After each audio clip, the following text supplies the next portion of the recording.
Nominated for president on the 8th ballot of the 1888 Republican Convention, Benjamin Harrison conducted one of the first front-porch campaigns, delivering short speeches to delegations that visited him in Indianapolis. As he was only 5 feet, 6 inches tall, Democrats called him Little Ben. Republicans replied that he was big enough to wear the hat of his grandfather, Old Tippecanoe. Born in 1833 on a farm by the Ohio River below Cincinnati, Harrison attended Miami University in Ohio and read law in Cincinnati.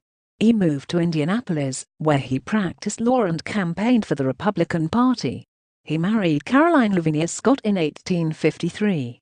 After the Civil War, he was colonel of the 70th Volunteer Infantry. Harrison became a pillar of Indianapolis, enhancing his reputation as a brilliant lawyer. The Democrats defeated him for governor of Indiana in 1876 by unfairly stigmatizing him as Kid Gloves Harrison. In the 1880s he served in the United States Senate, where he championed Indians, homesteaders, and Civil War veterans. In the presidential election, Harrison received 100,000 fewer popular votes than Cleveland, but carried the Electoral College 233 to 168. Although Harrison had made no political bargains, his supporters had given innumerable pledges upon his behalf. When boss Matt Quay of Pennsylvania heard that Harrison ascribed his narrow victory to Providence, Quay exclaimed that Harrison would never know how close a number of men were compelled to approach the penitentiary to make him president. Harrison was proud of the vigorous foreign policy which he helped shape. The first Pan-American Congress met in Washington in 1889, establishing an information center which later became the Pan-American Union. At the end of his administration, Harrison submitted to the Senate a treaty to annex Hawaii. To his disappointment, President Cleveland later withdrew it. Substantial appropriation bills were signed by Harrison for internal improvements, naval expansion, and subsidies for steamship lines. For the first time except in war, Congress appropriated $1 billion. When critics attacked the billion-dollar Congress, Speaker Thomas B. Reed replied, "This is $1 billion country."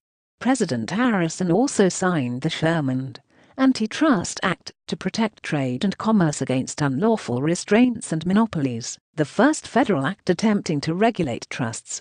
The most perplexing domestic problem Harrison faced was the tariff issue. The high tariff rates in effect had created a surplus of money in the Treasury.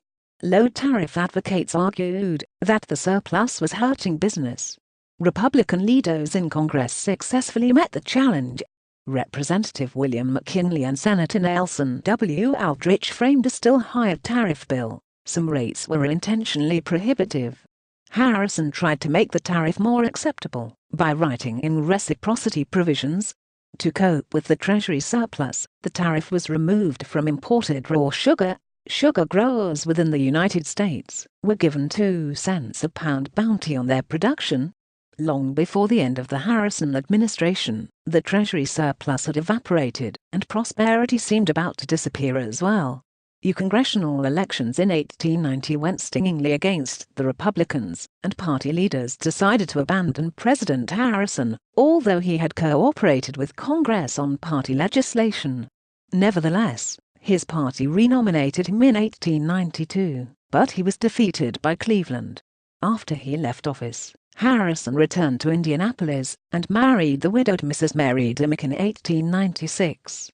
A dignified elder statesman, he died in 1901.